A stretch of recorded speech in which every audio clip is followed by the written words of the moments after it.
Mais um vídeo de matemática e hoje a gente vai falar um pouco sobre os círculos e sobre as tangentes comuns a um círculo, tá? Ou circunferência, tanto faz.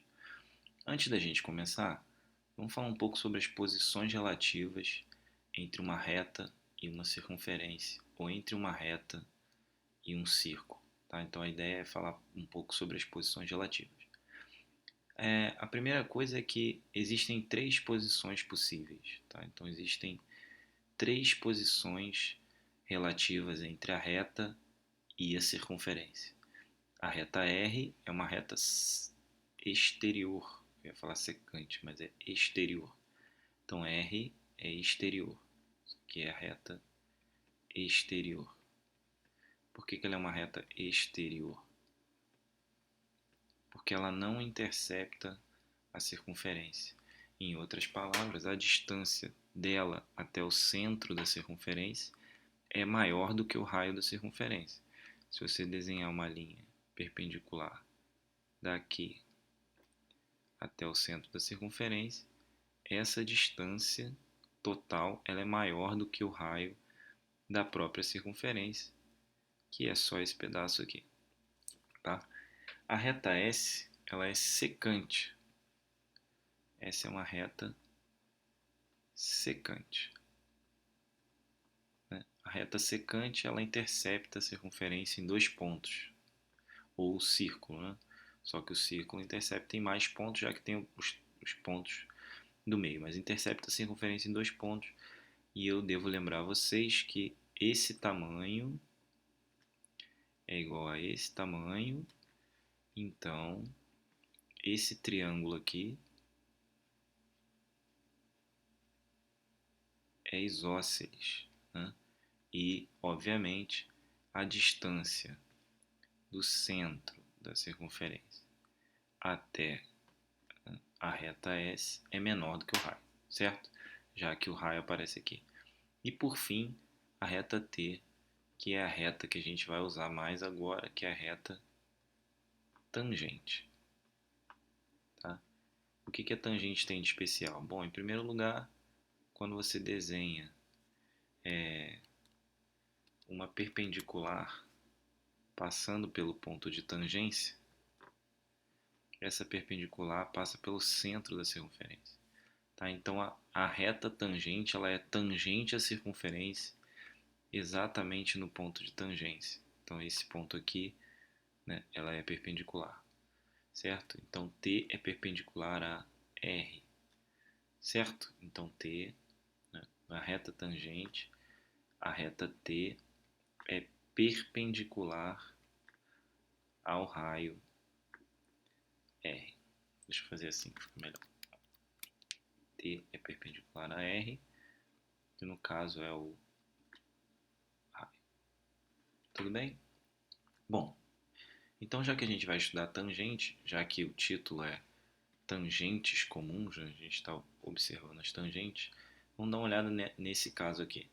Né? O é o centro da circunferência, e aí eu estou pegando um ponto exterior P aqui, ó, e a partir dele eu estou traçando duas tangentes comuns, P A e P B. Observa o seguinte, se a gente chegar aqui agora ó, e fechar essa linha OP, a gente vai ter esse tamanho aqui, ó. AO é o raio e OB, deixa eu chegar esse O para o lado aqui para não atrapalhar a gente. E OB também sendo o raio. Deixa eu voltar ao ponto O aqui. Pronto. Bom, o que acarreta isso? Isso aqui é um triângulo retângulo, esse aqui também é um triângulo retângulo, os dois têm o cateto igual e a hipotenusa igual, então eles são congruentes. Isso quer dizer também que esse ângulo aqui, ó,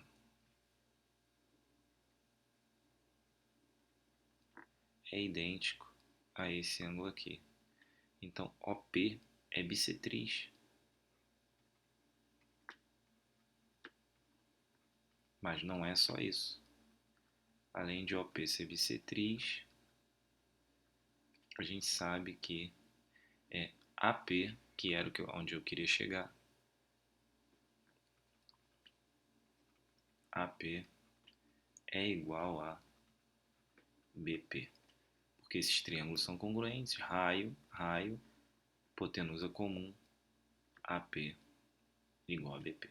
Tá? Então, duas tangentes traçadas de um mesmo ponto a uma mesma circunferência são iguais, beleza? Por conta da congruência desses triângulos. O caso de congruência, você pode usar o caso especial do triângulo retângulo, né? Ou então você pode usar o teorema de Pitágoras e mostrar que AP e PB são iguais. Mas o caso especial do triângulo retângulo resolve nesse caso. Bom, continuando aqui, vamos a um exemplo então de aplicação do que eu acabei de falar. Você tem aqui uma circunferência, né, de centro O com AP e PB, sendo que PA é x mais 5, então essa parte de cima é x mais 5, e PB 2x mais 10. Bom, então se isso acontece, x mais 5 tem que ser igual a 2x mais 10. Então, 2x menos 10, desculpa, deixa eu apagar aqui o meio, acabei de escrevendo errado aqui, é menos 10, então x vai ser igual a 15. Bom, então quem é o comprimento de PA e quem é o comprimento de PB? 20, né? Então, tanto PA quanto PB valem 20, tá? Lembrando que isso acontece por conta dessa congruência de triângulos, ó. E isso é importante, tá? Então guardem o porquê disso, porque isso pode ajudar vocês mais para frente. Então, ó, vem da congruência desses triângulos retângulos. Mesmo hipotenusa, né? Mesmo cateto, R, R, então são iguais e aqui é bissetriz e do outro lado também, né? Já que os triângulos são congruentes. Beleza. Isso nos dá uma consequência importante, que é o chamado Teorema de Pitot. O que diz o Teorema de Pitot? O Teorema de Pitot diz o seguinte: digamos que aqui sejam A, B, C e D e que esses sejam pontos de tangência com a circunferência de centro O. Tá? Então esse quadrilátero em volta, né, ele é um quadrilátero, aqui ó, envolve um quadrilátero circunscrito.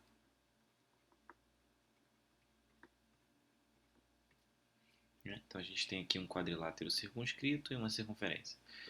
O que vai acontecer? A gente já viu que por conta das tangentes traçadas de um mesmo ponto, esse tamanho aqui, ó, de amarelo, que eu vou chamar de x, tem que ser igual a esse tamanho aqui de amarelo, que obviamente também mede x. Se a gente pegar agora esse tamanho aqui, que eu vou chamar de verde, y, ele tem que ser igual a esse tamanho aqui, ó, y. Vou pegar uma outra cor aqui disponível, roxo. Esse tamanho daqui, ó, até o ponto de tangência A, eu vou chamar de W. Como essa é uma tangente comum, para cá a gente também tem W. E finalmente, minhas cores estão acabando, vou usar azul escuro aqui. Do lado de baixo aqui, ó, a gente tem um azul escuro, eu vou chamar de Z. E desse lado também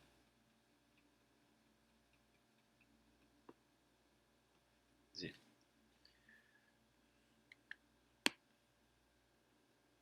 Bom, repara o seguinte, desse lado aqui, ó, a gente tem o quê? x mais y. Então, esse lado todo vale x mais y. O outro lado vale w mais z. W mais z de azul. Então, a soma desse lado com esse lado vale isso. Mas repara o seguinte, olha a soma dos outros dois lados. X mais W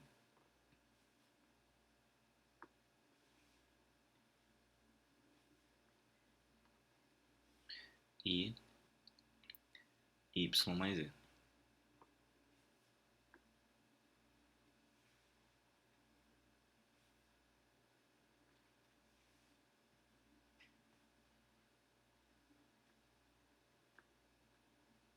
Ou seja, o que diz o teorema de Pitot? Vamos voltar aqui em cima rapidinho. O que diz o teorema de Pitot? A soma dos lados opostos de um quadrilátero circunscrito é constante, porque essas parcelas somadas dão o mesmo resultado que essas parcelas somadas.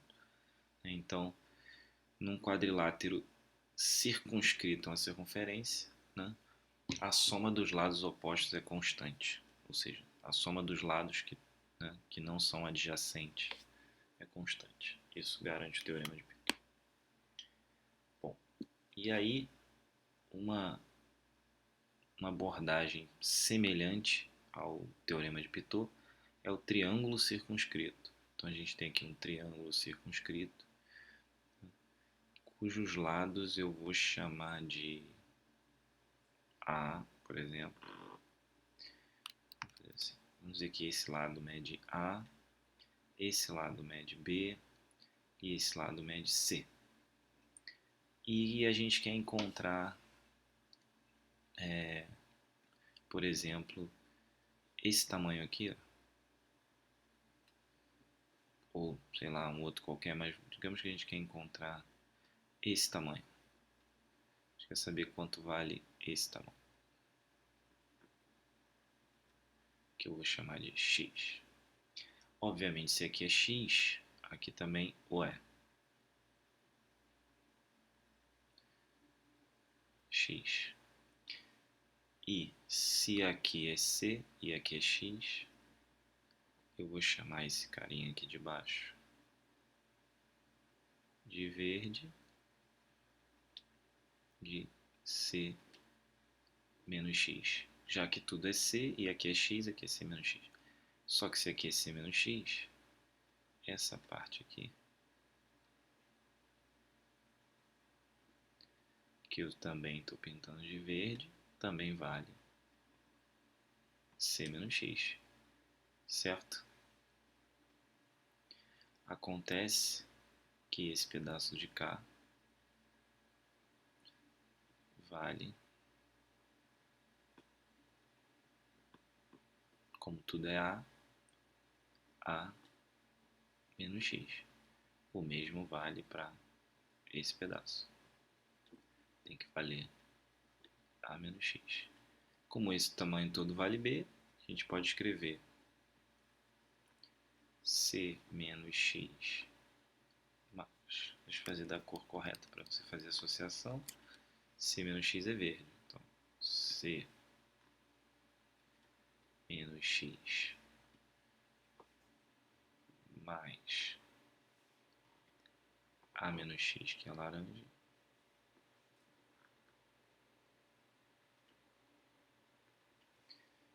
tem que ser igual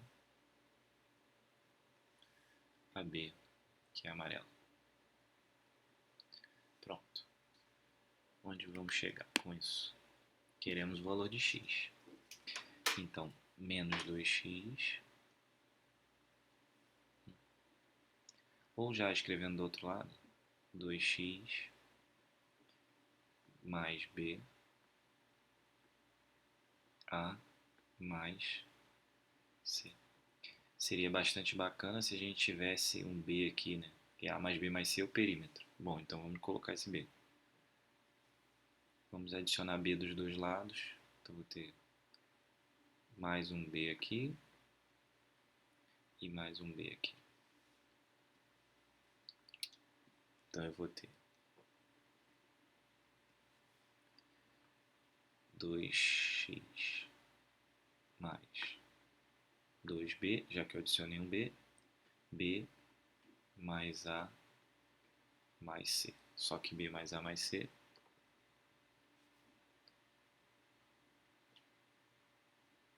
é igual ao perímetro,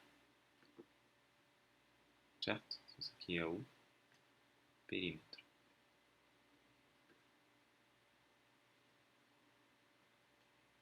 Se esse é o perímetro, então podemos escrever 2x mais 2b igual a 2p, de onde vem que x é igual a p menos b. Ou seja, o valor de x que aparece aqui, ele é o semiperímetro menos esse lado que está oposto aos segmentos aqui, tá vendo? Esse segmento, esse lado B, ele não tem nenhuma participação nesses segmentos, ou seja, ele nem encosta nesses segmentos. Então, da mesma maneira, se eu quisesse descobrir esse segmento aqui, ele seria o semiperímetro menos A. Esse segmento em laranja seria o semiperímetro menos C, certo? Então, basta você fazer essa analogia, né, entre o semiperímetro e o lado que está oposto ao segmento que a gente está calculando. Beleza? Eu fico por aqui, até o próximo vídeo e tchau!